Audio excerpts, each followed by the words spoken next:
Hello, मैं हूं रुचि राय और आर इंफोटेनमेंट में आपका बहुत सारा वेलकम है।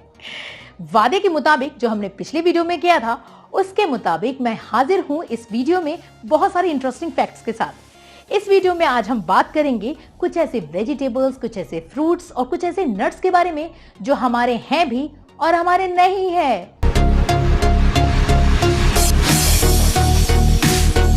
तो चलिए देर किस बात की, जल्दी से शुरू करते हैं हमारा ये इंटरेस्टिंग सफर। आज हम आपको बताते हैं कुछ सब्जियों, नट्स और फ्रूट्स के बारे में जो विदेशी होते हुए भी अब पूरी तरह से देसी हैं। मगर इससे पहले अगर अब तक आपने इस चैनल को सब्सक्राइब नहीं किया है तो जल्दी से चैनल को सब्सक्राइब करें और वीडियो को बिना स्किप किए पूरा जरूर देखें ताकि कोई भी जानकारी आपसे छूट ना जाए। तो चलिए सबसे पहले बात करते हैं काजू, जिसे अंग्रेजी में कैश्यू नट भी कहा जाता है। दरअसल काजू हमारे देश का नहीं है। हम जानते हैं कि अब तक आप यही जानते आए हैं कि काजू हमारे देश के गोवा राज्य में सबसे ज्यादा होता है, मगर असल में ये इंडियन ओरिजिन का नहीं है।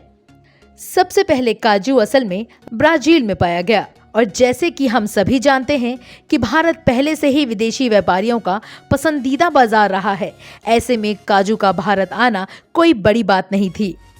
और ऐसे काजू ब्राजील से होता हुआ गोवा पहुंचा, जहां इसकी पैदावार पर खूब ध्यान दिया गया और गोवा की जलवायु और क्लाइमेट भी काजू की खेती के लिए सही साबित हुआ। तो काजू को भारत में लाने और इसकी खेती का क्रेडिट जाता है पुर्तगाली ट्रेडर्स या फिर कहें पोर्चुगीज ट्रेडर को। ठीक इसी तरह लीची और फूल गोभी का भी ओरिजिन इंडिया नहीं है। जी हाँ, लीची का ओरिजिन है चाइना। ये चाइना से होते हुए इंडिया तक का इसने सफर पूरा किया और इसे लाने वाले थे पोर्चुगीज ट्रेडर्स। ठीक इसी तरह फूल गोभी का भी ओरिजिन इंडिया नहीं है। फूल गोभी का जो ओरिजिन है वो है इंग्लैंड। जी हाँ, फूल गोभी सिर्फ इंडिया में 150 साल पहले ही आई है और इसे लाने वाले थे ब्रिटिशर्स। सबसे पहले फूल गोभी की खेती इंग्लैंड में इस साल 1822 में होती थी, जिसके बाद इसने भी व्यापार के जरिए भारत में आके अपनी जगह बना ली और आज की तारीख में ये सबसे ज्यादा घरों में पसंद की जाती है। उत्तर भारत में सर्दियों के मौसम में इसके पराठों की खुशबू ज्यादातर घरों से आती है। फूल गोभी के बाद बात करते हैं सब्जियों के राजा आलू की। ये सब्जी भी विदेशी सब्जी है।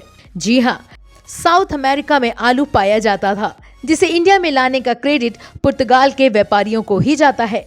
पुर्तगाली व्यापारी इसे अपने साथ 1800 AS में लेकर आए थे। दोस्तों, भारतीय थाली में चाहे कोई भी सब्जी हो, मगर उसका साथ भारतीय खाने में लाल मिर्च का तड़का लगाता है। ठीक वैसे ही जैसे एक नमक खाने में सबसे जरूरी होता है। लेकिन क्या आप ये जानते हैं कि लाल मिर्च इंडिया में नहीं बल्कि मैक्सिको से इंडिया होकर आई, जिसे वास्को डी गामा अपने साथ सन 1498 में भारत लेकर आए थे। ठीक उसी तरह टमाटर भी साउथ अमेरिका से पुर्तगाली व्यापारियों के जरिए हमारे देश पहुंचा। पंपकिन, जिसे हम हिंदी में कद्दू भी कहते हैं, उसने भी सेंट्रल अमेरिका से यूरोप और यूरोप से एशिया का सफर पूरा किया। पाइनएप्पल भी सेंट्रल अमेरिका में पाया जाता था, जिसकी खोज करने वाले थे क्रिस्टोफर कोलंबस। और फिर पाइनएप्पल भी सिर्फ सेंट्रल अमेरिका का होकर नहीं रहा, बल्कि इसने भी अपनी मार्केट बना ली और बाकी सब्जी और फल की तरह ये भी भारतीय फलों की लिस्ट में शामिल हो गया। आज की तारीख में ज्यादातर लोगों को पाइनएप्पल केक बहुत पसंद आता है। ठीक ऐसा ही इतिहास है कस्टर्ड एप्पल का।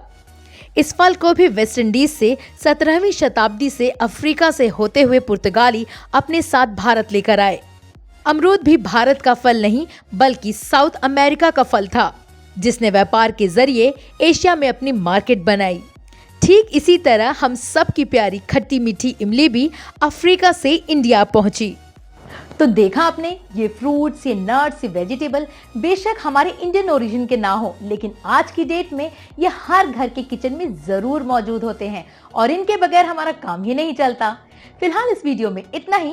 अगले वीडियो में अगले इंटरेस्टिंग फैक्ट्स के साथ फिर होगी आपके साथ मुलाकात। लेकिन आपको भी बहुत कुछ करना है। अरे याद है ना, वीडियो को लाइक करना है, शेयर करना है, कमेंट करना है और चैनल को सब्सक्राइब करना है, बेल आइकन को प्रेस करना है। कमेंट में क्या लिखना है? कमेंट में अपने व्यूज हमारे साथ शेयर करने हैं।